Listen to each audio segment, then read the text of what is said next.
നമസ്കാരം. നമുക്കറിയാം എണ്ണ അല്ലെങ്കിൽ ക്രൂഡ് ഓയിലിന് ഇന്ന് മാർക്കറ്റിലുള്ള പ്രാധാന്യം. സാമ്പത്തികമായി മുന്നിൽ നിൽക്കുന്ന രാജ്യങ്ങളുടെ പ്രധാന കയറ്റുമതി എണ്ണ അല്ലെങ്കിൽ ക്രൂഡ് ഓയിലാണ്. ഇത് കൈവശമുള്ള രാജ്യങ്ങളിൽ നിന്നും മറ്റു രാജ്യങ്ങൾ ഇറക്കുമതി ചെയ്യാറുണ്ട്. 20-ാം നൂറ്റാണ്ടിൽ എണ്ണ കൈവശമുള്ളവർ ലോകം ഭരിക്കും എന്ന് പോലും പറയപ്പെട്ടിരുന്നു. റഷ്യ-യുക്രൈൻ യുദ്ധം എണ്ണവിലയെ എങ്ങനെ ബാധിച്ചുവെന്ന് നാം കണ്ടതാണ്. സാമ്പത്തിക പ്രതിസന്ധിയിൽ നട്ടം തിരിയുന്ന പാകിസ്ഥാന് പിടിച്ചു കയറാൻ ഒരു കച്ചിത്തുരുമ്പ് കിട്ടിയിരിക്കുന്നു.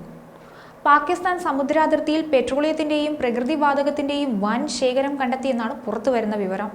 എണ്ണ വാതക ശേഖരത്തിന്റെ സാന്നിധ്യം പരിശോധിക്കാൻ സുഹൃത്ത് രാജ്യത്തിന്റെ സഹകരണത്തോടെ സർവേ നടത്തിയതായും പറയപ്പെടുന്നു. വൻ തോതിലുള്ള എണ്ണ ശേഖരം പാകിസ്ഥാന്റെ കയ്യിലുണ്ടെങ്കിൽ പാകിസ്ഥാന്റെ ഭാവി മറിയും. സാമ്പത്തിക സ്ഥിതിയിൽ ഏറെ പിന്നിൽ നിൽക്കുന്ന പാകിസ്ഥാൻ മുന്നോട്ട് വരും. ചൈനയും സൗദി അറേബ്യയുമാണ് പാകിസ്ഥാനെ എപ്പോഴും സാമ്പത്തികമായി സഹായിക്കാറ്. ചൈന തന്നെയാണ് പാകിസ്ഥാന്റെ ഏറ്റവും വലിയ വികസന പങ്കാളിയും. സാമ്പത്തികമായി മുന്നോട്ട് വന്നാൽ പാകിസ്ഥാൻ മറ്റ് ലോകരാജ്യങ്ങളെ ആശ്രയിക്കുന്നത് കുറയ്ക്കാനാകും. ഭീകരവാദത്തെ അഭിമാനമായി കൊണ്ടു നടക്കുകയും സ്പോൺസർ ചെയ്യുകയും ചെയ്യുന്ന പാകിസ്ഥാൻ സാമ്പത്തികമായി മുന്നോട്ട് വന്നാൽ അത് മറ്റു രാജ്യങ്ങൾക്ക് ഭീഷണിയാകില്ലേ എന്നും ഒരു വിഭാഗം ചോദിക്കുന്നുണ്ട്. പാകിസ്ഥാന്റെ കയ്യിൽ എണ്ണയുടെ വൻ ശേഖരമുണ്ടെങ്കിൽ പാകിസ്ഥാൻ അത് ലോട്ടറി തന്നെയാണ്. കാരണം എണ്ണ അല്ലെങ്കിൽ ക്രൂഡ് ഓയിലിൽ നിന്ന് വലിയ മൂല്യമാണുള്ളത്. അത് കൈവശമുള്ളവൻ രാജാവെന്ന് തന്നെ പറയാം. പര്യവേഷണത്തിന് മാത്രം ഏകദേശം $500 കോടി വേണ്ടി വരുമെന്നാണ് വിലയിരുത്തപ്പെടുന്നത്. ഈ കണ്ടെത്തൽ ലോകത്തിലെ 4ാമത്തെ വലിയ എണ്ണവാതക ശേഖരമാണെന്നും കണക്കുകൾ സൂചിപ്പിക്കുന്നുണ്ട്. നിലവിൽ വെനസ്വേല 3.4 ബില്യൺ ബാരൽ എണ്ണശേഖരവുമായി മുൻപന്തിയിലാണെന്ന് കരുതപ്പെടുന്നു. അതേസമയം US-ലാണ് ഏറ്റവും കൂടുതൽ ഉപയോഗിക്കാത്ത ഷെല്ലെണ്ണ ശേഖരം ഉള്ളത്. Saudi Arabia, Iran, Canada, Iraq എന്നിവയാണ് ആദ്യ 5 സ്ഥാനങ്ങളിൽ നിൽക്കുന്ന രാജ്യങ്ങൾ. ലോകത്തെ ഏറ്റവും കൂടുതൽ എണ്ണശേഖരമുള്ള രാജ്യം തെക്കേ അമേരിക്കൻ രാജ്യമായ വെനസ്വേലയാണ്. രണ്ടാമതായി Saudi Arabia.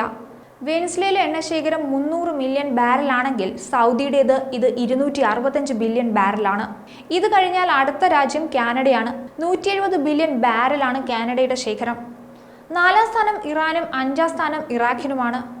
Kuwait, UAE, Russia, Nigeria എന്നീ രാജ്യങ്ങൾ 6 മുതൽ 10 വരെയുള്ള സ്ഥാനങ്ങളിലുണ്ട്.